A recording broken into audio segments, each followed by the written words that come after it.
الحمد لله نحمده ونستعينه ونستغفره ونؤمن به ونتوكل عليه ونعوذ بالله من شرور أنفسنا ومن سيئات أعمالنا من يهده الله فلا مضل له ومن يضلل فلا هادي له وأشهد أن لا إله إلا الله وحده لا شريك له وأشهد أن محمدا عبده ورسوله أما بعد فإن خير الحديث كتاب الله وخير الهدي هدي محمد صلی اللہ علیہ وسلم وشر الامور محدثاتها وكل محدثة بدعة وكل بدعة ضلالة وكل ضلالة في النار. اعوذ باللہ من الشیطان الرجیم. بسم اللہ الرحمن الرحیم.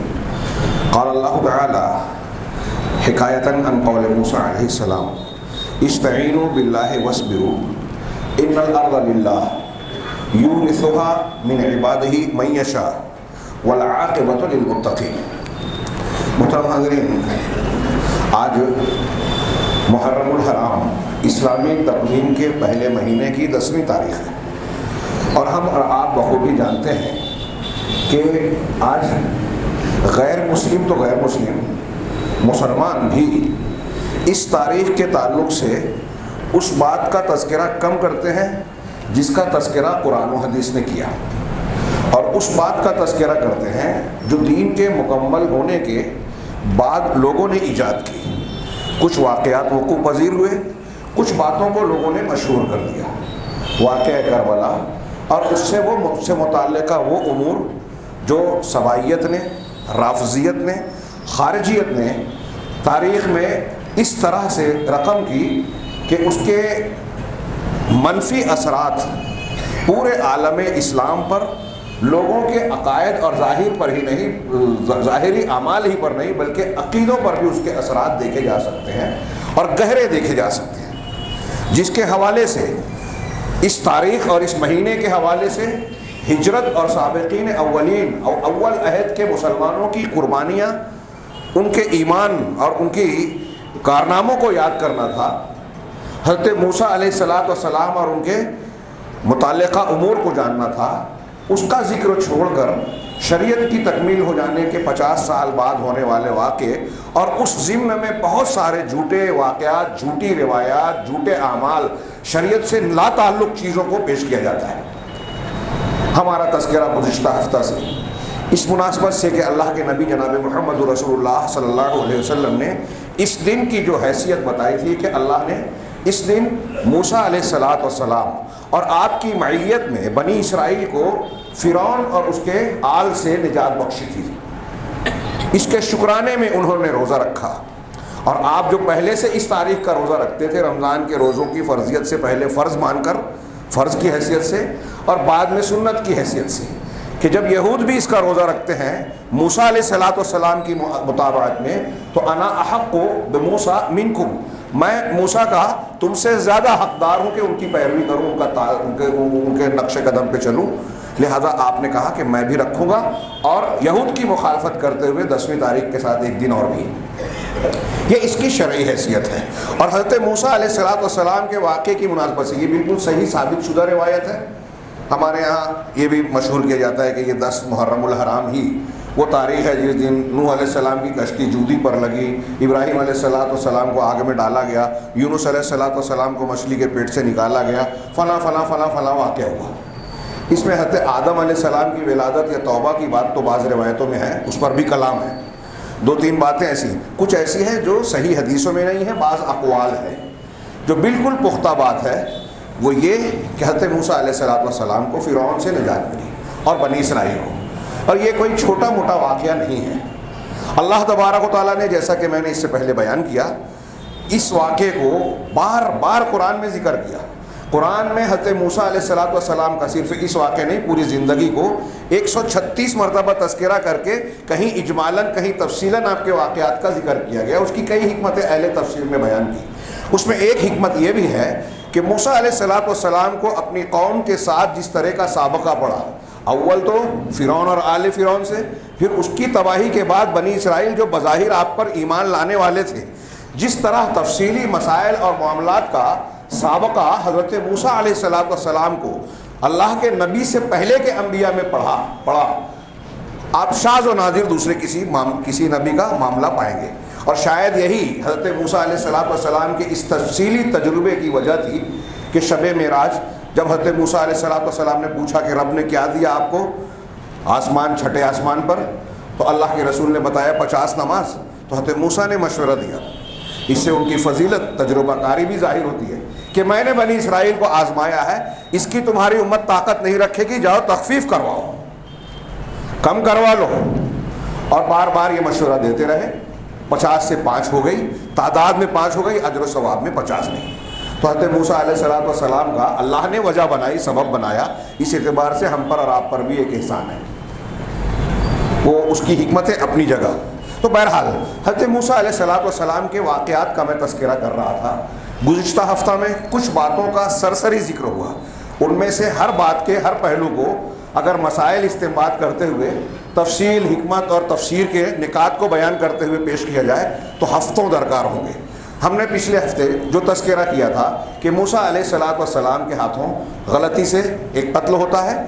آپ کو خبر ملتی ہے کہ درباری لوگ آپ کے قتل کا اور سزا کا انتظام کر رہے ہیں. وہاں سے آپ مدین پہنچتے ہیں. مدین میں جو واقعات پیش آئے سرسری سا تذکرہ ہوا. وہاں کے ایک بزرگ کی بیٹی سے آپ کی شادی ہوتی ہے. 8 اور 10 سال کے مہر کی بنیاد پر. بعض علماء نے تحقیق لی کہ تقریباً 20 سال آپ مدین میں مقیم رہے. واپسی میں طور پر آپ دیکھتے ہیں کہ روشنی نظر آ رہی ہے. اپنی بیوی کو روکتے ہیں. اذ قال لأهله امكثوا. دیکھیے یہاں بھی ایک مسئلہ ہے. اپنے اہل سے کہا. اذ قال لأهله. عام اہل تفسیر کہتے ہیں کہ جس وقت حضرت موسیٰ علیہ السلام اس سفر میں تھے اپنی بیوی سے کہہ رہے ہیں، بیوی کے علاوہ آپ کے ساتھ وہاں کوئی نہیں تھا. تو آپ نے کہا اذ قال لأهله، اپنے اہل سے کہا. اس کا مطلب آدمی کا اہل اولاً اس کی بیوی ہوتی ہے. لہذا حضرت موسیٰ کے اہل بیت میں سب سے پہلے ان کی بیوی داخل ہو. ہمارے یہاں جو روافظ ہیں اللہ کے نبی صلی اللہ علیہ وسلم کے آل بیت اور اہل بیت کی بات کرتے ہیں تو بخاری کے حضرت ام سلمہ کی روایت کی وجہ سے، جس میں آیت مباہلہ کے بعد اللہ کے رسول صلی اللہ علیہ وسلم نے چادر کا کونا پکڑا تھا. ام سلمہ کو ایک طرف پکڑایا، اپنی طرف پکڑا ازواج مطہرات کو. حضرت ام سلمہ نے کہا کہ میں نیچے آ جاؤں. آپ نے کہا حضرت علی، فاطمہ، حسن، حسین کو چادر کے نیچے رکھے کہ یہ میرے اہل ہے، آل ہے. تو شیعہ روافظ اس روایت سے یہ استدلال کرتے ہیں کہ اللہ کے رسول کے اہل بیت یہی ہیں. بیوی تو باہر تھی. ام سلمہ سے کہا کہ جہاں تم ہو وہ خیر ہو. تو ہمارا سوال یہ ہے کہ اللہ کے رسول صلی اللہ علیہ وسلم بھی تو وہیں تھے جہاں ازواج مطہرات تھیں. گھر والا گھر کے باہر، اور جو گھر کا نہیں ہے وہ گھر والا ہو گیا. نبی کریم صلی اللہ علیہ وسلم جہاں کھڑے ہو کر کنارہ پکڑے ہیں، ازواج مطہرات نے بھی، حضرت ام سلمہ نے بھی پکڑ رکھا ہے. اگر اس بنیاد پر آپ ام سلمہ رضی اللہ تعالی عنہ اور ازواج کو اہل بیت کے دائرے سے باہر کر رہے ہو تو اللہ کے رسول صلی اللہ علیہ وسلم بھی تو باہر ہی ہیں.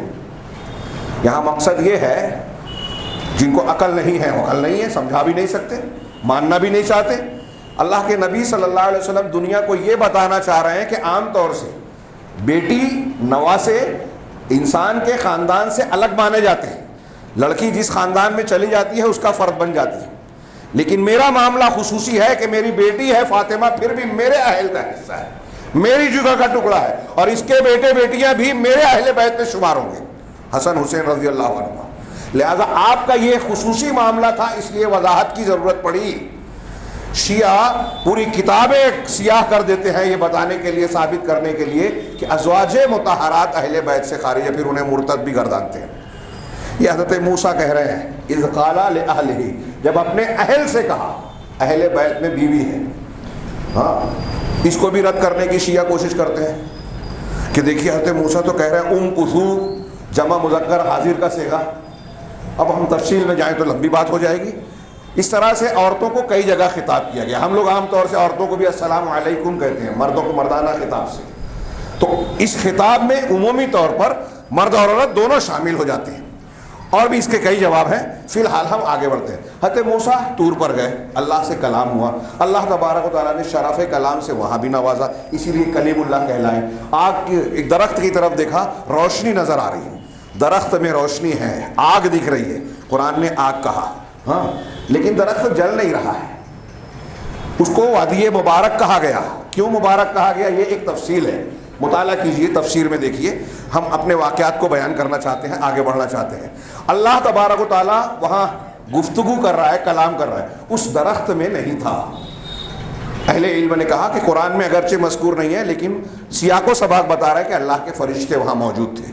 اور یہ اللہ کی طرف سے ایک خاص بات کہ درخت میں آگ دکھ رہی ہے لیکن درخت جل نہیں رہا ہے. اس لیے حضرت ابن عباس کہتے ہیں کہ وہ نار تھی لیکن نور تھا، آگ تھی لیکن روشنی تھی. یہ اللہ تبارک و تعالیٰ کی طرف سے معجزے کے طور پر. پھر اللہ نے کلام کیا جو عرش کے اوپر ہے، بذات اللہ عرش کے اوپر ہے، اور اللہ نے کلام کیا، نبوت دی، معجزہ دیا، عصا ید بیضا، اور پھر کہا کہ آپ جائیے فرعون کو ڈرائیے، وہ ایسا ایسا ہے زمین میں تکبر کرنے والا. آپ نے درخواست کی کہ میرے بھائی کو بھی میرے معاملے میں شریک کیجیے. دنیا میں کسی بھائی نے اپنے بھائی کے لیے اس سے بہتر خیر نہیں مانگی. بہرحال حضرت موسیٰ اور ہارون نبی بنائے جاتے ہیں، آتے ہیں فرعون کے دربار میں پہنچتے ہیں، کہتے ہیں کہ ہم اپنے پروردگار رب العالمین کے رب ہیں. آپ اس ربوبیت کو مانو اور دوسرے بنی اسرائیل کو جو غلام بنایا ہے وہ ہمارے حوالے کر کے انہیں آزاد کرو. انبیاء کرام میں حضرت موسیٰ علیہ السلام کی یہ انتہائی شدید مہم تھی. دنیا کے سب سے زیادہ سرکش متکبر شخصیت کی طرف بھیجے گئے تاریخ کے فرعون، اور پھر ساتھ ساتھ صرف دعوت ہی نہیں دینا ہے، اس کے پنجۂ استبداد سے بنی اسرائیل کو آزاد بھی کرانا ہے. چھوٹی مہم نہیں تھی. اور موسیٰ علیہ السلام کے پاس ظاہر میں کوئی اسباب، فوج، طاقت، قوت، ہتھیار نہیں تھا. ہمارے لیے بہت عبرت کا سامان ہے. حضرت موسیٰ اور فرعون کا واقعہ جو بار بار پیش کیا گیا اس کی ہلاکت کا، اللہ تعالیٰ نے آخر میں کہا کہ اس میں لوگوں کے لیے نشانیاں ہیں. جس کو اللہ نے نشانی کہا سوچئے وہ عبرت کا سامان کتنا ہوگی، ہمارے اس میں کیسے سبق ہوں گے. اور جس کو شریعت کے مکمل ہونے کے بعد ایک واقعہ پیش ہو رہا ہے ہم اس کو بار بار بیان کر رہے ہیں. ہر سال آنسوؤں کا دریا بہایا جاتا ہے کربلا کے نام پر، جھوٹی روایات کے نام پر، جھوٹے قصے اور کہانیوں کے نام پر. خیر، ہم آگے بڑھتے ہیں کہ فرعون کے دربار میں حضرت موسیٰ اور ہارون پہنچ رہے ہیں، اور جب اپنی دعوت پیش کی تو پہلے تو مذاق اڑایا گیا. پھر فرعون نے سوال کیا. سورہ شعراء کی ایک لمبی آیتوں کا ابتدائی حصے سے آگے کہ فرعون پوچھ رہا ہے وما رب العالمین. پہلے اپنے احسانات جتائے، علم کیا ہے علم نربک فینا ولیدا ولبثت فینا من عمرک سنینا. یہ احسانات جتائے، اس کا جواب حضرت موسیٰ نے دیا. پچھلے ہفتے اس کا سرسری سے تذکرہ ہوا. اس کے بعد فرعون نے سوال کیا وما رب العالمین. موسیٰ تو بول رہا ہے کہ میں رب العالمین کا رسول ہوں، ہاں میں اور ہارون، تو رب العالمین کیا چیز ہے؟ کون ہے نہیں پوچھا، کیا پوچھا. یہ اس کی گستاخی تھی. جیسے کفار مکہ نے کہا ومر رحمان، رحمان کیا ہے. اللہ کو مانتے تھے، اللہ کے کئی ناموں کو مانتے تھے، رحمان کا انکار کیا. وہم یکفرون بالرحمن. اس سے پتہ چلا کہ قرآن حدیث میں اللہ کا کوئی ایک نام ہے اور کوئی نہیں مانتا ہے تو وہ منکر ہے، کافر ہے، کیونکہ اللہ نے کہا رحمان کا کفر کرتے ہیں. نام نہ ماننے پر کفر سے تعبیر کیا، تو رحمان کا کفر کرتے تھے. ایسے ہی فرعون نے کہا رب العالمین کیا چیز ہے. حالانکہ اس کا کیا منشا تھا حضرت موسیٰ جانتے تھے. ہمارے ہاں اہل تصوف صوفیہ یہ کہتے ہیں کہ فرعون نے سوال کیا تو موسیٰ علیہ السلام نے سوال سمجھا نہیں تھا. انا للہ و انا الیہ راجعون. ان کو سمجھا. وما جیسے اردو میں ہم پوچھتے ہیں نا، اگر آپ کسی شخصیت کے بارے میں پوچھیں گے تو کہیں گے کہ کون ہو تم کون ہو، اور اس کی ایبیلٹی یا کسی چیز کے بارے میں پوچھیں گے تو پوچھیں گے یہ کیا ہے. کون ہے نہیں بولیں گے لاٹھی کے بارے میں. تو کون اور کیا دونوں میں فرق ہے. تو حضرت موسیٰ نے اس فرق کو نہیں سمجھا. گویا صوفیہ کہہ رہے ہیں فرعون پوچھ رہا ہے کہ رب العالمین کی ماہیت کیا ہے، کن اور حقیقت کیا ہے، ماں کیا ہے. غیر عاقل کے لیے ماں استعمال ہوتا ہے، یا انسان کے لیے اگر پوچھا جائے کہ تو کیا ہے تو ایبیلٹی، صلاحیت پوچھی جاتی ہے. تو حضرت موسیٰ نے گویا کہہ رہے ہیں کہ سوال سمجھا نہیں، لیکن یہ جاہل انہیں کیا جانے. پیغمبر کی ذہانت فطانت سب سے زیادہ ہوتی ہے. یہ تصوف بھی، اہل تصوف بھی دراصل روافظ کا ایک ٹولہ اور ایک آلہ ہے جو انبیاء کرام کو مجروح کرتے ہیں، قرآن و حدیث سے ہٹا کر لوگوں کو اپنی بات اور گمراہیوں کی طرف پھیرنا چاہتے ہیں. موسیٰ علیہ السلام نے فرعون کا جواب دیا کہ تو پوچھ رہا ہے رب العالمین کیا ہے. رب السماوات والارض وما بینہما ان کنتم موقنین، یہ آسمانوں کا اور زمینوں کا پروردگار، ان کے درمیان کا رب ہے، اگر تم یقین رکھتے ہو تو کیا فرق، کیا دقت ہے؟ فرعون یہ ضرب تھی، نبی کی دلیل ہے، چھوٹی موٹی نہیں۔ قرآن نے بار بار پیش کیا کہ تو کہتا ہے رب العالمین، جہانوں کا پالنے پوسنے والا پروردگار، اس کے بارے میں سوال کر رہا ہے؟ ارے یہ آسمان ہے، ہر وقت کہیں بھی چلا جائے، آسمان کبھی چھکتا نہیں ہے۔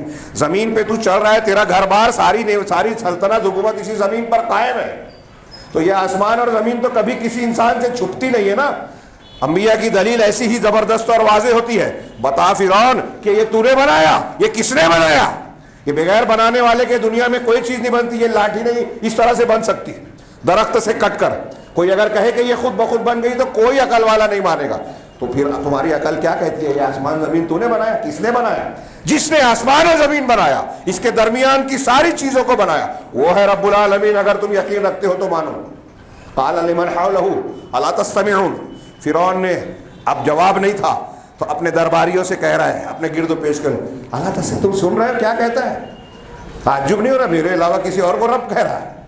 ہاں، حضرت موسیٰ نے پھر دوبارہ کہا اسی سوال کا دوسرا جواب کہ ربکم و رب آبائکم الاولین، کہ وہ رب العالمین وہ ہے جو تمہارا بھی رب ہے اور تمہارے پہلے آباء و اجداد کا۔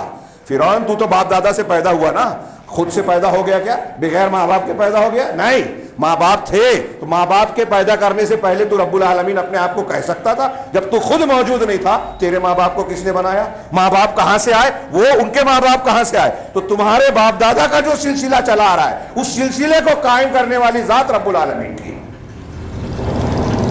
فرعون نے پھر کہا ان رسولکم الذی ارسل الیکم لمجنون، ارے دیکھو تمہاری طرف یہ جو پیغمبر بھیجا گیا ہے یہ پاگل ہے، دیوانہ ہے۔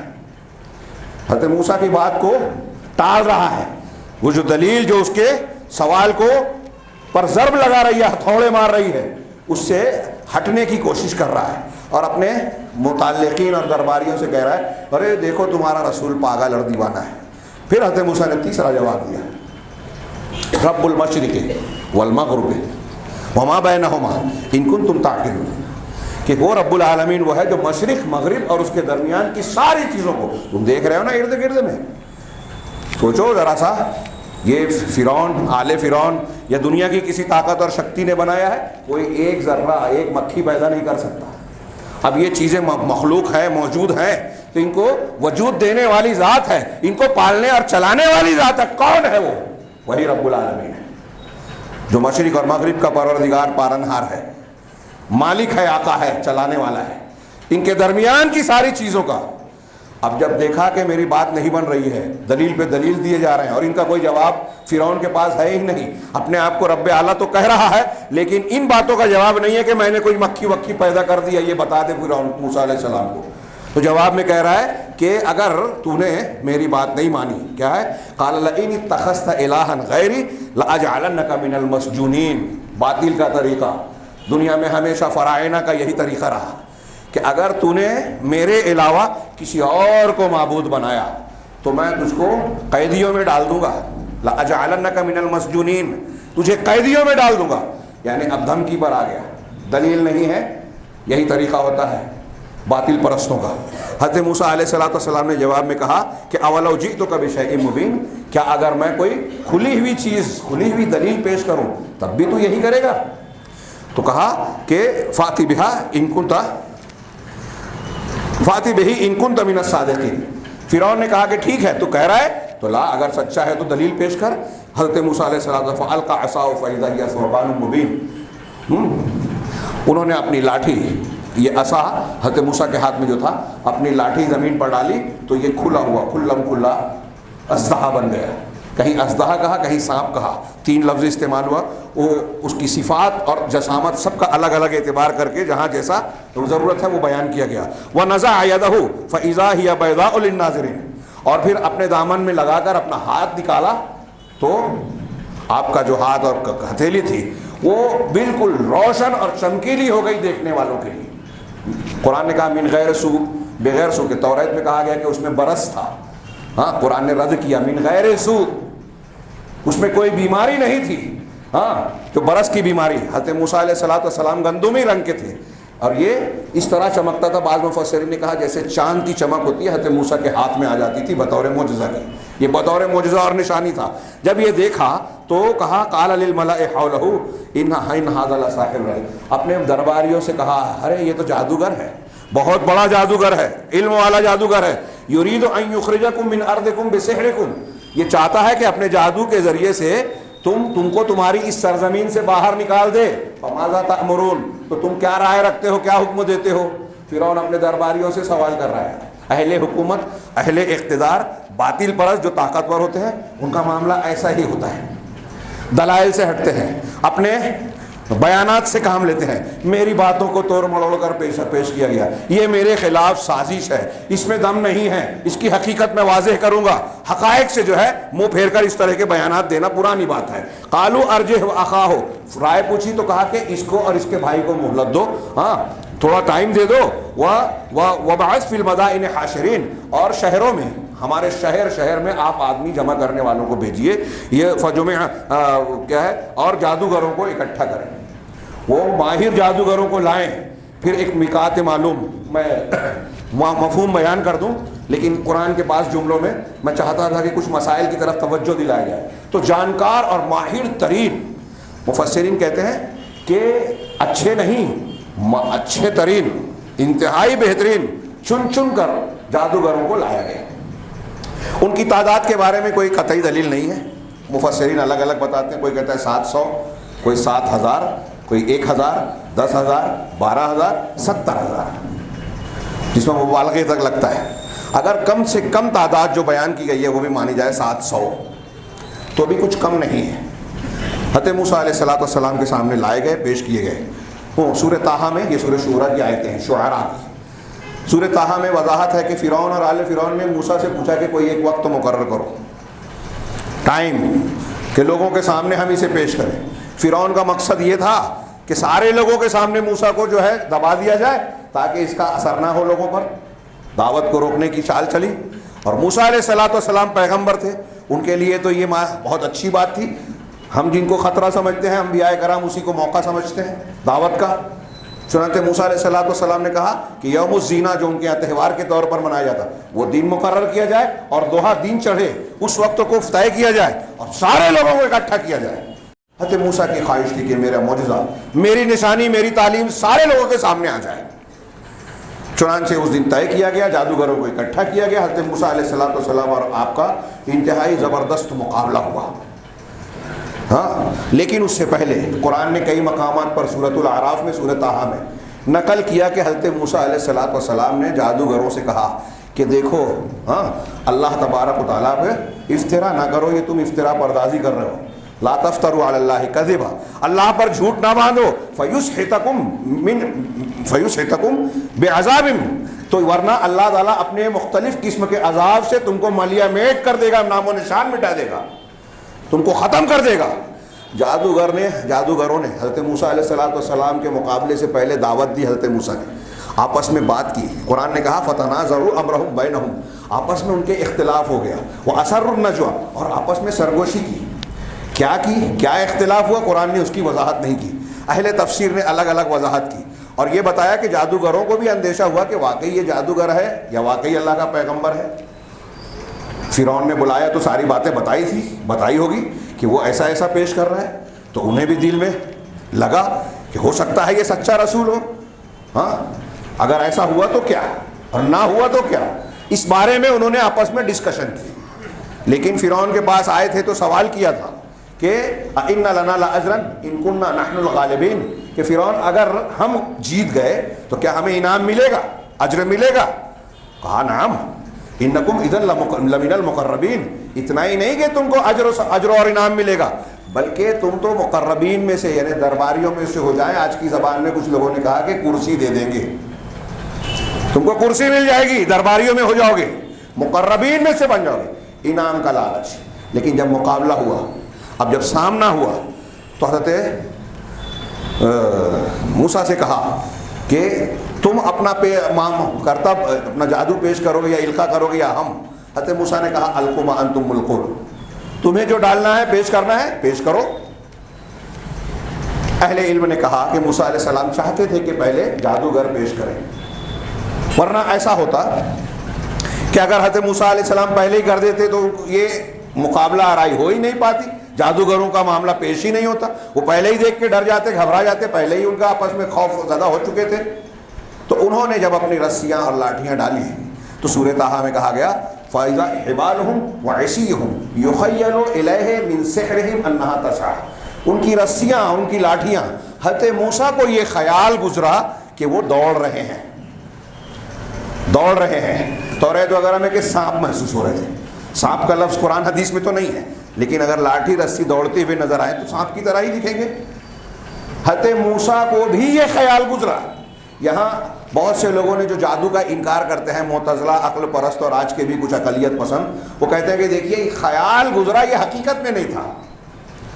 علامہ ابن تیمیہ اور دوسرے علماء نے جواب دیا کہ ایک چیز، یہ لاٹھی ہے میرے ہاتھ میں، ہاں یہ آپ کو ابھی لاٹھی نظر آ رہی ہے، یہ حقیقت ہے، لیکن آپ کو میں کچھ ایسا کروں یا کوئی ایسا کرے، اللہ ہمیں محفوظ رکھے، کوئی ایسا کرے کہ یہ لاٹھی سانپ دکھنے لگے، جو ہے نہیں وہ دکھنے لگے، یہی جادو ہے۔ علامہ ابن تیمیہ نے کہا کہ انہوں نے ایسا کیا نا، دوسرے لوگ تو روگ، قرآن میں سورہ اعراف کہہ رہا ہے وَسَحَرُوا أَعْيُنَ النَّاسِ، لوگوں کی نگاہوں پر جادو کیا، وَاسْتَرْهَبُوهُمْ، ہاں اور لوگوں کو ڈرا دیا، دہشت میں مبتلا کر دیا، وَجَاءُوا بِسِحْرٍ عَظِيمٍ، بہت بڑا جادو پیش کیا۔ قرآن کہہ رہا ہے، یہاں سورہ طٰہٰ میں کہا کہ بہت بڑا، کہ حضرت موسیٰ اور دوسروں کو خوف محسوس ہوا، خیال گزرا کہ یہ دوڑ رہے ہیں، تو جو ہے نہیں وہ خیال گزرے، یہی جادو ہے۔ جادو کی کئی قسموں میں سے ایک قسم ہے۔ آپ کو گھوڑا گدھا نظر آنے لگے، ہاں کوئی رکی ہوئی چیز چلتی ہوئی نظر آنے لگے، یہ جادو ہے، ایسا دکھا دیجئے، ٹھیک ہے حقیقت نہیں ہے، تو جو ہے نہیں وہ دکھے وہ جادو۔ اس سے پتہ چلا کہ قرآن سے کہ جادو ہوتا ہے، سیکھنا سکھانا کفر ہے، اللہ پر افتراء پردازی ہے، اس میں جنوں اور شیاطین کی مدد ہوتی ہے، یہ بالکل صحیح ہے، لیکن ہوتا ہے۔ حضرت سلیمان کے واقعے میں بھی ذکر ہے، قل اعوذ برب الفلق میں من شر النفاثات فی العقد کی تعلیم ہم کو اللہ نے دی کہ گرہ میں، گانٹھوں میں پھونکنے والیوں کے شر سے ہمیں بچا۔ اس کا مطلب گانٹھوں میں پھونک مارنے کا شر ہے، تبھی تو اللہ نے دعا سکھائی ہے، اگر اثر نہیں ہوتا تو یہ دعا کیوں سکھاتا اللہ تعالیٰ۔ ہاں کچھ لوگ صاحب تدبر قرآن وغیرہ کہتے ہیں کہ نبی پر جادو نہیں ہو سکتا، ورنہ کفار کا قول صحیح ہوگا، انتہائی غلط بات ہے۔ بعض لوگوں نے رسول اللہ صلی اللہ علیہ وسلم پر جادو ہونے والی حدیث کا اسی لیے انکار کر دیا، یہ قرآن کہہ رہا ہے پیغمبر موسیٰ علیہ السلام پر اثر ہو رہا ہے۔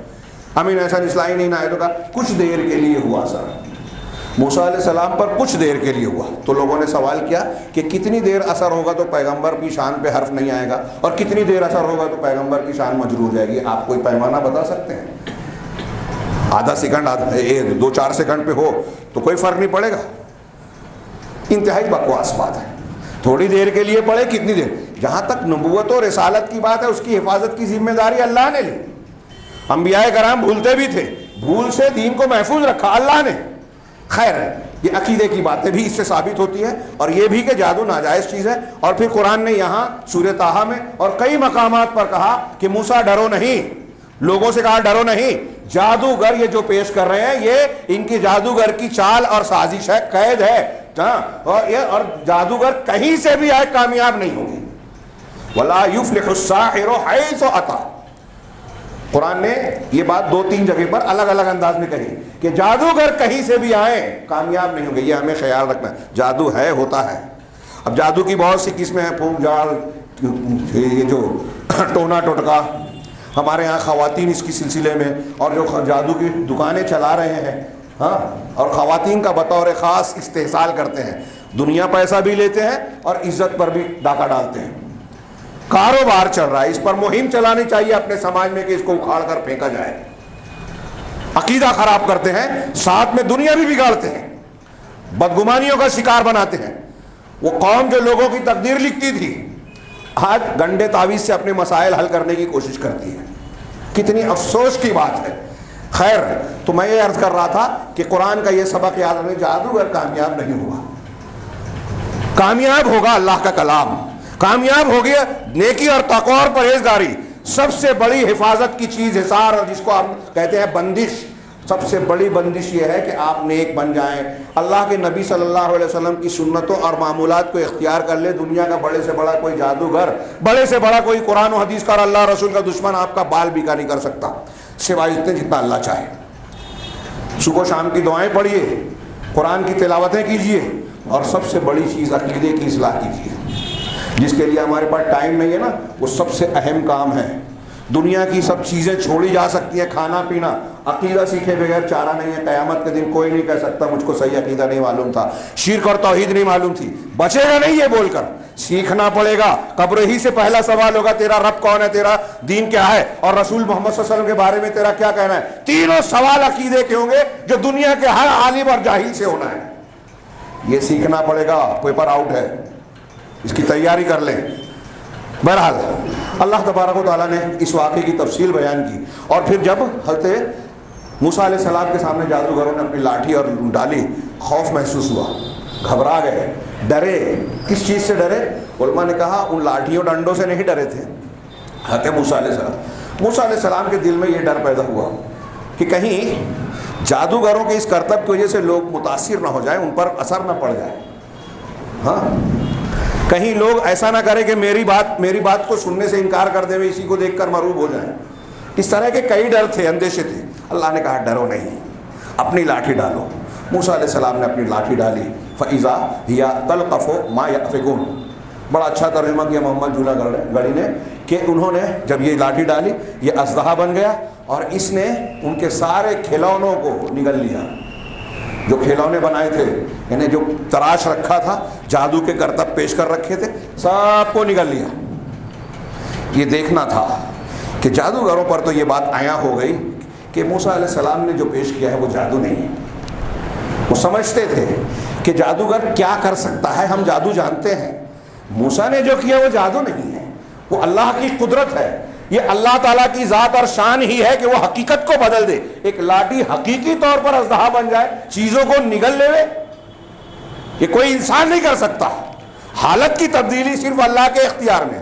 ہم تو شعبدے بازی سے صرف کرتب دکھاوا کرتے ہیں، تو ہم یہ نہیں کر سکتے جو موسیٰ علیہ السلام اکیلے ہیں، ہم سینکڑوں ہیں، اور سارے لوگوں کے کرتب کو موسیٰ کے ایک عمل نے جو ہے نگل لیا۔ یہ جادو نہیں ہے۔ پھر کیا ہوا؟ سارے کے سارے جادوگر سجدہ ریز ہو گئے، ہاں سب کے سب سجدے میں گر پڑے۔ کئی جگہ قرآن میں، چھوٹی موٹی بات نہیں ہے۔ اور کیا کہا؟ یہاں اہم بات میں اکثر کہا کرتا ہوں، غور کیجیے۔ کیا کہا جادوگروں نے؟ یہ کہا کہ میں موسیٰ کو مانتے ہیں، موسیٰ کو بہت بڑا مان لیا۔ ہمارے یہاں آپ دیکھیے صوفیوں کے یہاں، ہاں اہل الحدیث کی دعوت کے علاوہ عام طور سے جو دعوتیں پائی جاتی ہیں آج کل، بزرگان دین کے واقعات، قصے، کہانیاں، ارے وہ تو ایسے تھے، وہ تو ویسے تھے، وہ اتنے سال تک اتنے وضو سے اتنی نماز پڑھتے تھے، ہوا میں اڑنا، پانی پہ چلنا، کرامت کھیلنا۔ یہی پوری دعوت کا جیسا لگتا ہے کہ خلاصہ ہے کہ لوگوں کی عظمت کا، عقیدت کا سکہ بٹھایا جائے۔ عجیب و غریب معاملہ ہے۔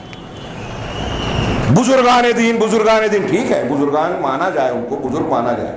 یہاں نبی کریم صلی اللہ علیہ وسلم کو صحابہ کہتے تھے سیدنا مولانا فلانا، ہاں اللہ کے رسول یہ مت کہو، جو پہلے کہہ رہے تھے وہی کہو۔ میں یہ پسند نہیں کرتا کہ مجھے رسول اللہ صلی اللہ علیہ وسلم فرما رہے ہیں کہ مجھے اس مقام سے اونچا اٹھاؤ جس پر اللہ نے مجھے رکھا ہے۔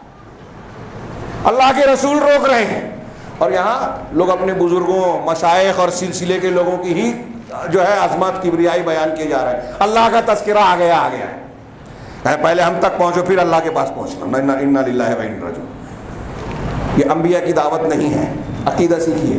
یہ جادوگروں کو حضرت موسیٰ نے یہ نہیں پڑھایا تھا کہ میری شکتی طاقت ہے، لہذا جادوگروں نے جب معجزہ دیکھا تو یہ نہیں مانا کہ یہ موسیٰ کا کام ہے۔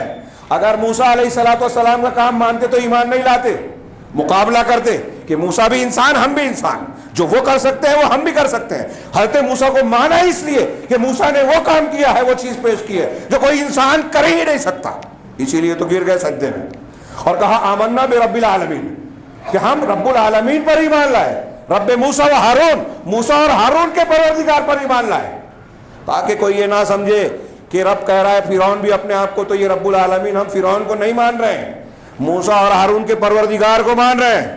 یہ سننا تھا کہ فرعون اور آل فرعون جل اٹھے، اور اس کو تو پوری بازی الٹی پلٹتی نظر آئی کہ میں نے جو مقصد چاہا تھا سارے لوگوں کے سامنے بازی ہی پلٹ گئی. یہ جادوگر ایمان لا رہا ہے تو سب پہ کیا اثر پڑے گا؟ کہا آمنتم قبل ان آذن لکم، میری اجازت سے پہلے تم ایمان لے آئے. فرعون نے کہا انہ لکبیرکم الذی علمکم السحر، یہ تمہاری چال ہے، سازش ہے لیڈروں کی طرح. آج کل دیتے نا یہ لیڈر ان کی طرح بیان دیتے ہیں، وہ پہلے کا ہے. یہ تمہاری چال اور سازش، یہ تمہارا بڑا ہے جس نے تم کو جادو سکھایا.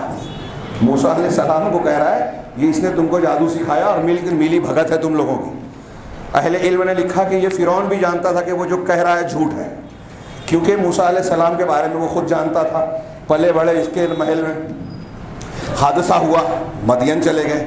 مدین سے واپس، مدین میں اتنے سال رہنے کے بعد آ رہے ہیں، نہ اپنے مصر میں تھے، نہ شہروں میں جاتے تھے، نہ جادوگر ان کو پہچانتے تھے، نہ یہ جادوگروں کو جانتے تھے. اور خود اس کے آدمیوں نے الگ الگ شہروں سے مختلف جادوگروں کو اکٹھا کیا تھا. تو موسیٰ علیہ السلام کے لیے یہ ممکن ہی نہیں تھا کہ مختلف شہروں میں جا کے لوگوں کو ملیں، ان سے ملی بھگت کریں. یہ تو فرعون کے لوگوں نے بلایا تھا جادوگروں کو. موسیٰ علیہ السلام تو ان سے واقف بھی نہیں تھے، لیکن فرعون کہہ رہا ہے کہ یہ تمہارا بڑا ہے جس نے تم کو جادو سکھایا. قرآن نے 2-3 مقامات پر یہ جملہ نقل کیا.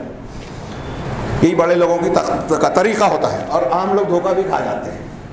ہمارے یہاں ابھی سچ بیان کیا جائے، یہ بولتے ہیں نا آج میڈیا کا، سوشل میڈیا کا زمانہ، نیٹ کا زمانہ، لیکن جیسے پہلے جھوٹ چلتا تھا آج بھی ویسے ہی جھوٹ چلتا ہے.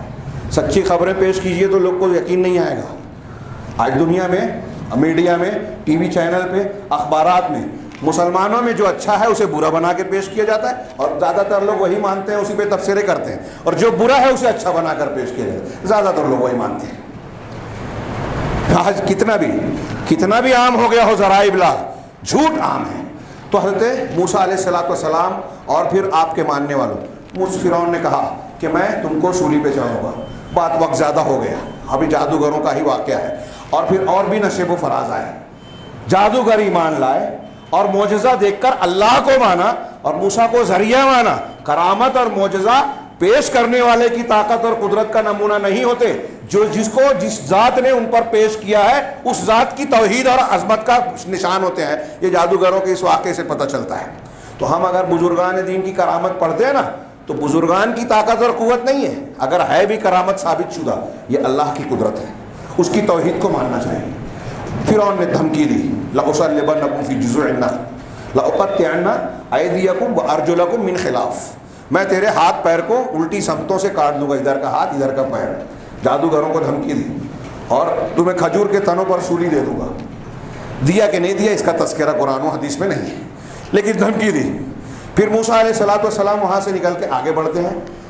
حضرت موسیٰ کو کچھ نہیں کر سکا، لوگوں کو دھمکی دی، بیان بازی کی، آپس میں قتل کا مشورہ کیا. فرعون کے دربار کے ایک مومن شخص جو چھپا ہوا تھا اس نے پوری تقریر کی. سورۃ المومن جس کو سورہ غافر بھی کہا جاتا ہے، پڑھیے کہ مومن آل فرعون کے درمیان ایک مومن تھا. بہترین تقریر کی اس نے دربار میں، اللہ تعالیٰ نے اسے قرآن میں نقل کیا. کاش کے موقع ہوتا. اس نے لوگوں سے کہا کہ موسیٰ، وہ کہا کہ اگر یہ فرعون کو تم مارنا چاہتے ہو، اتریدون ان تقتلوا رجلا یقول ربی اللہ، یہ ٹھیک وہی جملہ ہے کہ عقبہ بن ابو معیط نے حضرت اللہ کے نبی صلی اللہ علیہ وسلم کے گلے میں جب پھندا ڈال کر کھینچا کعبۃ اللہ میں نماز کے دوران، مکی دور میں، اور وہ آپ کی بالکل سانسیں اکھڑنے لگی تو حضرت ابوبکر صدیق رضی اللہ تعالیٰ عنہ بیچ میں آئے، ہٹایا. صحیح بخاری کی روایت ہے. اور یہی جملہ کہا کہ تم چاہتے ہو ایک آدمی، ایسے آدمی کو قتل کرنا جس کا یہ کہنا ہے کہ میرا پروردگار اللہ ہے، کیا اس کا یہ جرم ہے؟ یہی بات مومن آل فرعون نے کہی. لیکن قرآن نے کہا کہ وہ اپنا ایمان چھپاتا تھا، اس لیے ابوبکر صدیق افضل تھے کہ یہ اپنا ایمان چھپاتے نہیں تھے اس کے مقابلے میں. بہرحال اس نے تقریر کی، اس کا واقعہ قصہ بھی موجود ہے. پھر فرعونیوں کا اور بھی مسئلہ، ظلم تشدد بنی اسرائیل پر موسیٰ علیہ السلام پر بڑھتا گیا. حضرت قوم یونس، سورہ یونس میں آپ مطالعہ فرمائیں، اللہ تبارک و تعالیٰ نے موسیٰ علیہ السلام کو حکم دیا کہ اپنی قوم سے کہو گھبراؤ نہیں، اپنے گھروں میں قبلہ بناؤ، نماز قائم کرو، اللہ سے مدد مانگو. یہاں حضرت موسیٰ اپنی قوم کو کہہ رہے ہیں ایک آیت میں کہ استعینوا باللہ، جو میں نے شروع میں پڑھا، اللہ سے مدد مانگو. کوئی بھی تکلیف آ جائے، حکومت ہمارے خلاف قانون بنا رہی ہو، ظلم زیادتی ہو رہی ہو، ہمارے خلاف منصوبے بن رہے ہوں، بیماری ہو، کوئی پریشانی ہو، مندی ہو، ہاں اللہ کہہ رہا ہے، حضرت موسیٰ نے کہا استعینوا باللہ. اس درمیان جب مظالم بڑھے تو قرآن نے ذکر کیا کہ فرعونیوں اور آل فرعون پر اللہ نے چھوٹے چھوٹے کئی عذاب بھیجے. ہاں ہم نے ان پر سنین قحط سالی اور نقص من الثمرات سورہ اعراف میں، اور پھلوں میں کمی. اس وقت پھل کھیتی باڑی ان کا کام تھا، زیادہ تر اسی پر تھا. آج ہمارے یہاں مندی آئی ہے، یہ چھوٹا چھوٹا عذاب ہے. اللہ نے ان کو بتایا کہ یہ ہم نے عذاب بھیجا. اسی طرح سورہ کہا کہ فَأَرْسَلْنَا عَلَيْهِمُ الطُّوفَانَ وَالْجَرَادَ وَالْقُمَّلَ وَالضَّفَادِعَ. ہاں یہ مختلف چھوٹے چھوٹے عذابوں کا اور نشانیوں کا، معجزات کا ذکر ہے کہ ان پر طوفان بھیجا، ہاں ٹڈی دل بھیجے، قمل جوئیں بھیجی، ضفادع مینڈک بھیجے. یہ سب عذاب اور امتحان کی شکل میں آتے گئے، تفصیل کا موقع نہیں ہے.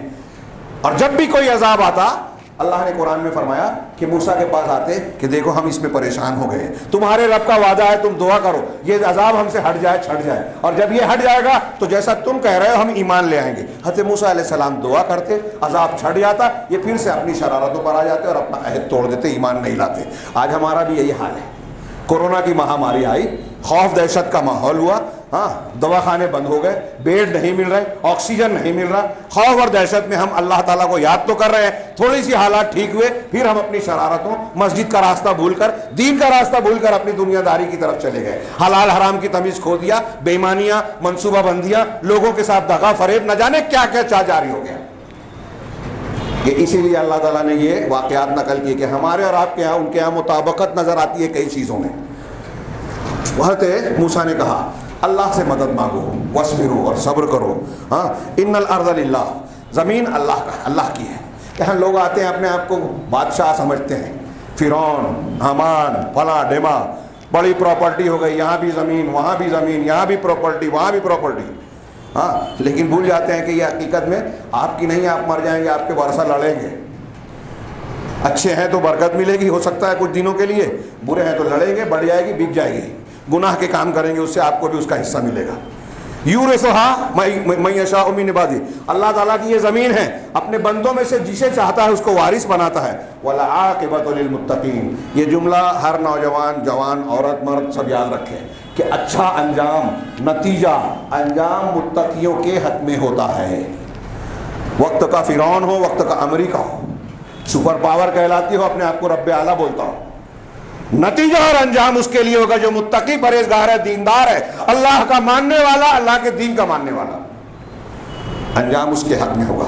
یہ لکھ لینا چاہیے ہمارے در و دیوار پر. در و دیوار سے مراد ہمارے ذہن و دماغ پر کبھی نہیں بھولا جائے کہ آپ اگر چاہتے ہیں کامیابی ملے، آپ اگر چاہتے ہیں اللہ کی مدد ملے، آپ چاہتے ہیں کہ بیماری، دشمنوں اور دوسرے تمام مصیبتوں سے بچے رہیں، تو تقوی اختیار کیجیے.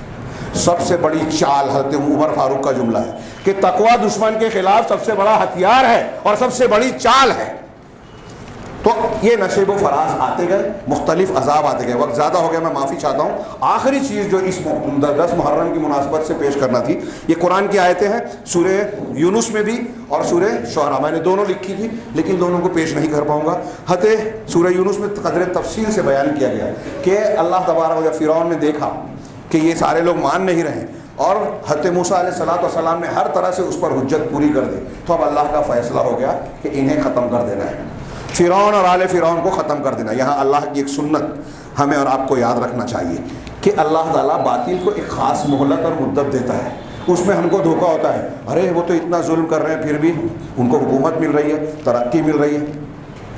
اسی واقعات میں ہے کہ موسیٰ علیہ السلام نے بد دعا کی فرعون اور آل فرعون کے لیے کہ اللہ تعالیٰ تو نے ان کو دنیا کی زیب و زینت، دولت، قوت دے رکھی ہے تاکہ یہ لوگوں کو بھٹکائیں، اے اللہ ان کے مال کو تباہ کر دے، ہاں ان کی طاقت کو چھین لے، اور یہ اس وقت تک ایمان نہ لائے جب تک کہ اپنی موت نہ دیکھ لیں. حضرت موسیٰ علیہ السلام کو اور ہارون کو جواب دیا گیا قد اجیبت دعوتکما، تمہاری دعا قبول کر لی گئی، بد دعا قبول ہو گئی. لیکن بد دعا قبول ہونے کے بعد بھی نافذ کب ہوئی؟ بعض علماء کہتے ہیں کہ ایک لمبے عرصے کے بعد. کچھ نے کہا 20 سال بعد، کچھ نے کہا 40 سال بعد. ہم اور آپ جلد بازی کرتے ہیں، کسی نے ظلم کیا اور کچھ ظلم کرتا جا رہا ہے تو ہم فوراً ارے بابری مسجد توڑ دی، کچھ نہیں ہوا، ترقی ملی، حکومت مل گئی، بچیں گے نہیں، توبہ نہیں کی تو بچیں گے نہیں. یہ طے ہے، اللہ کا قانون غلط ہو ہی نہیں سکتا. اللہ کے دین کو اور اہل دین کو اگر آپ نے چھیڑا ہے، ظلم کیا ہے تو بچ نہیں سکتے. اب کون کیسے عذاب میں مبتلا ہو رہا ہے، اللہ تعالیٰ کس مصلحت سے کتنی ڈھیل دے رہا ہے یہ الگ بات ہے، لیکن بچ نہیں سکتے اللہ کے قانون سے۔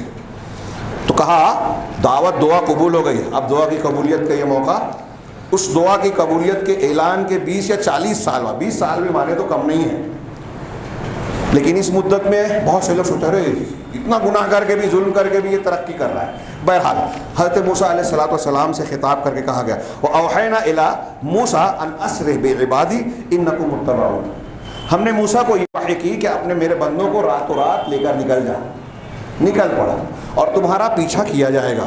فَأَرْسَلَ فِرْعَوْنُ فِي الْمَدَائِنِ حَاشِرِينَ، جب یہ خبر فرعون کو لگی غصے میں آ گیا، ارے ہماری اجازت کے بغیر بنی اسرائیل کو لے کر نکل پڑا، تو لوگوں کو جمع کرنے کے لیے اپنے نمائندوں کو بھیجا اور کیا کہا إِنَّ هَٰؤُلَاءِ لَشِرْذِمَةٌ قَلِيلُونَ، یہ چھوٹی سی جماعت ہے، تحقیراً کہا، ہاں کہتے ہیں کہ 5 سے 6 لاکھ کی تعداد تھی، اس میں بوڑھے بچے جوان مرد عورتیں سب تھے۔ حضرت موسیٰ ان کو لے کر نکل رہے ہیں، لیکن تب بھی فرعون نے تحقیراً کہا، تب بھی یہ غلط نہیں تھا کیونکہ پوری سلطنت، آوان سلطنت کے مقابلے میں یہ تعداد کم ہی تھی، تھوڑے لوگ ہیں، اقلیت میں ہیں۔ اور آج بھی ہم دیکھ رہے ہیں کہ دنیا میں حکومتیں اقلیتوں کو کمتر نگاہ سے دیکھتی ہیں، ان کے حقوق کو چھینتی ہے، ان پر زور زبردستی کرتی ہے، جیسے ہمارے یہاں بھی ہو رہا ہے۔ ہاں وَإِنَّهُمْ لَنَا لَغَائِظُونَ، یہ تھوڑی سی چھوٹی سی جماعت ہے، اور اس پر مزید یہ کہ یہ ہم کو غصہ دلا رہے ہیں، غضبناک کر رہے ہیں، ہماری اجازت کے بغیر نکل گئے۔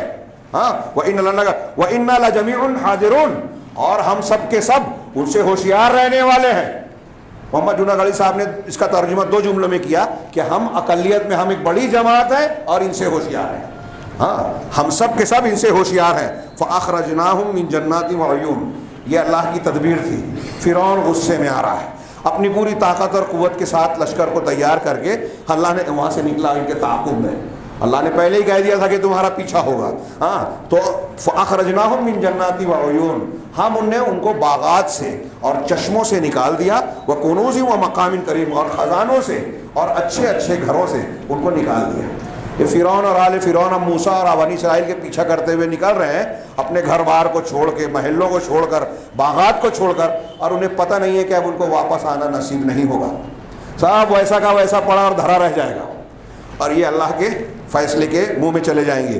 چنانچہ یہ نکلے، کذالک ہاں وَأَوْرَثْنَاهَا بَنِي إِسْرَائِيلَ، ہم نے ایسا ہی کیا، ایسا ہی ہوا، اور اس سرزمین کو ہم نے بنی اسرائیل کو اس کا وارث بنا دیا۔ موسیٰ علیہ السلام کے ساتھ جو لوگ گئے تھے وہ تو واپس مصر نہیں آئے، بعد میں ان میں سے کچھ آئے ہوں اور دوسرے بنی اسرائیل کی اولاد آئی ہو، لیکن قرآن کہہ رہا ہے کہ بنی اسرائیل کو اس کا وارث بنا دیا۔ پھر اس کے بعد کہہ رہا ہے فَأَتْبَعُوهُم مُشْرِقِينَ، اب صبح صبح سورج نکلتے ہی فرعون اپنے لشکر کے ساتھ ان کے پیچھے چلا۔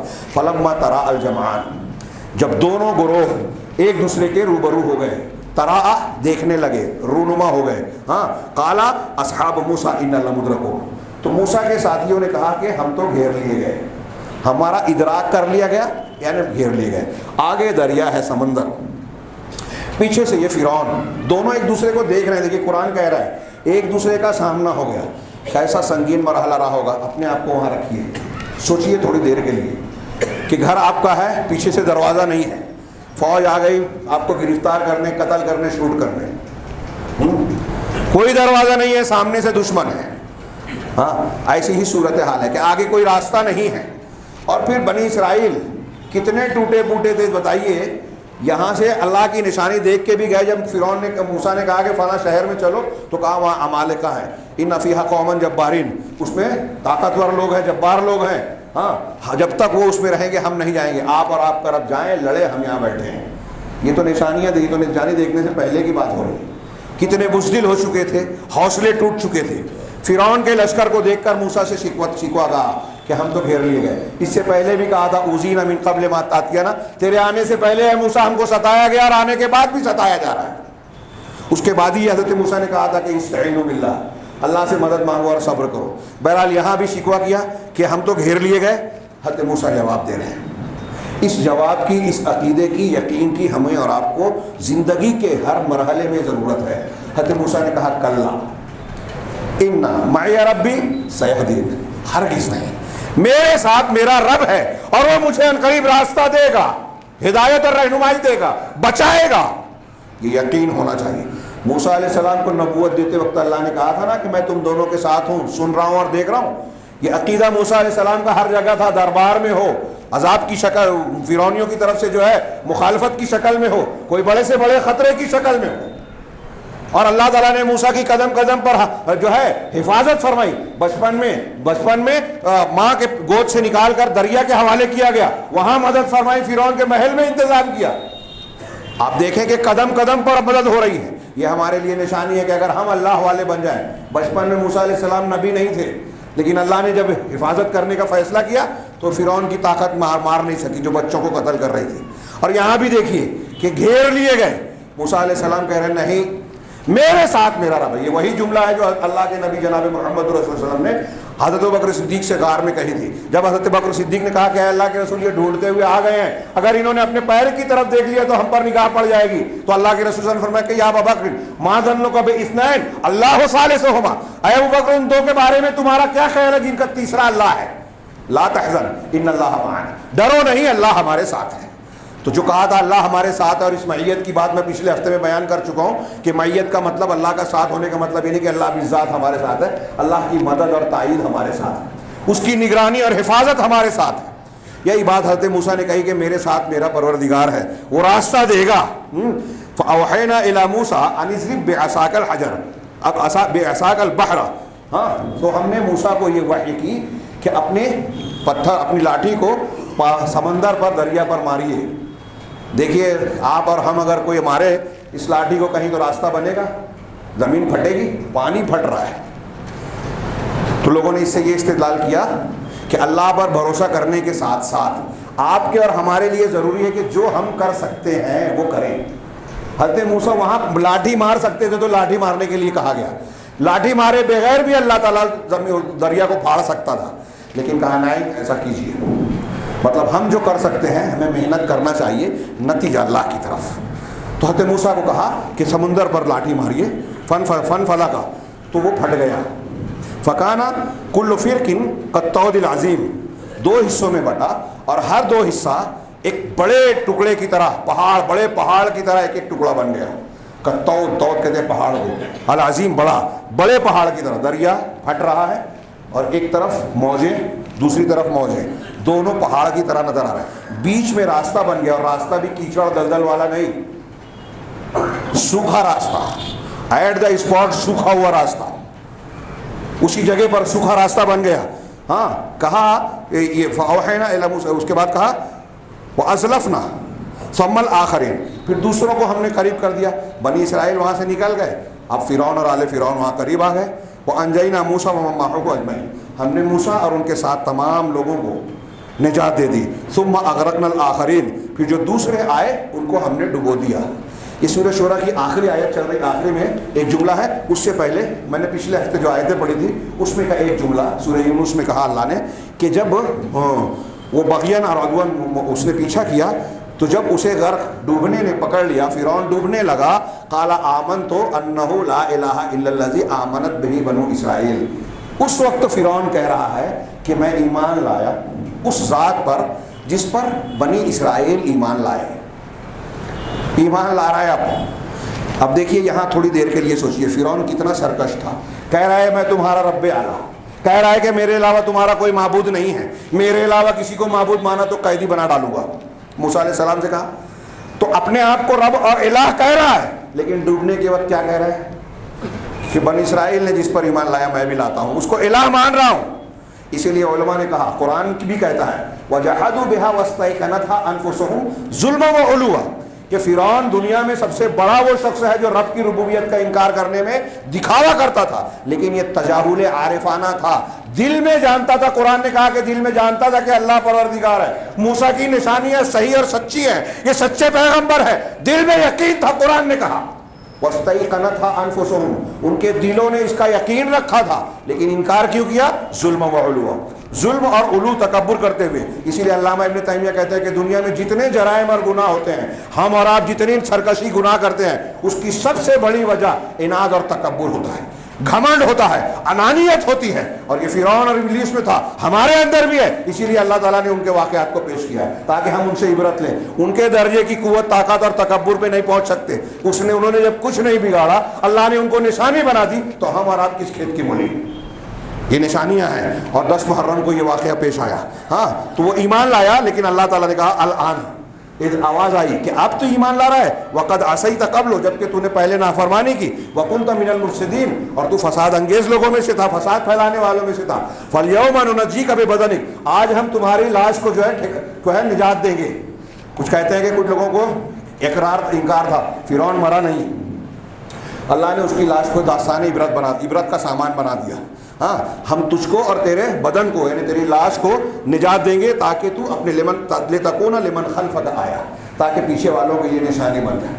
آج بھی کہتے ہیں ہاں اس موسیٰ کی، اس فرعون کی لاش محفوظ ہے. ویسے تو دوسرے فرعونہ کی بھی ہے، لیکن فرعون موسیٰ کی لاش بھی داستان عبرت یا سامان عبرت بن کر لوگوں کو دعوت عبرت دے رہی ہے.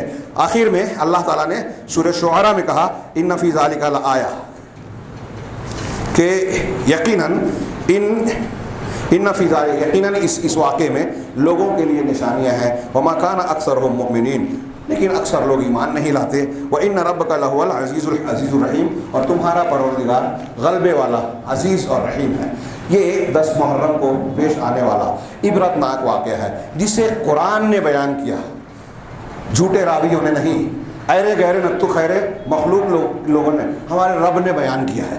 لہذا اس پر توجہ دینا چاہیے. قرآن میں اس واقعے کو ہمیں خود اچھی طرح سے پڑھنا چاہیے، اپنے بچوں کو پڑھانا چاہیے. آج کل جو ہمارے یہاں مسائل ہیں نا تربیت کے، ارتداد کے، ہماری بچیاں غیر مسلموں کے پاس جا رہی ہیں، ہمارے بچے منحرف ہو رہے ہیں.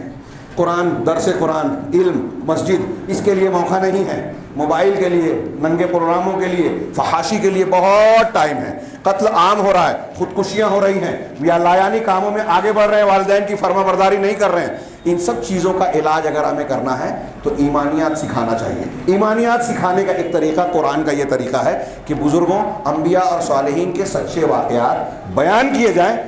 ان واقعات میں عبرت و نصیحت کے جو سامان ہے وہ پیش کیے جائیں. ہر جگہ اصلاح ہوگی. پہلے ہمارے یہاں اس کا چلن تھا، بزرگان گھر کے دادا، بڑے لوگ، ماں باپ اپنے بچوں کو کہانیاں، قصوں کی جگہ انبیاء، صحابہ کے واقعات سناتے تھے. اب یہ چلن نہیں رہا. یہ چلن پھر سے زندہ کیجیے. آپ دیکھیے کہ سماج اور معاشرے کے بہت سے حالات درست ہو گئے، اصلاح ہو گئی. اللہ تعالیٰ ہمیں خیر کی توفیق دے، دین کو سمجھنے، اس پر عمل کرنے کی توفیق دے، اور اس کی برکت سے دنیا اور آخرت میں کامیابیوں سے نوازے. اقول قولی ھذا واستغفر اللہ لکم ولکم. بارک اللہ لنا ولکم فی القرآن المجید ونفعنا وإیاکم بالآیات الذکر الحکیم. انہ تعالی جواد کریم ملک برؤوف رؤوف رحیم.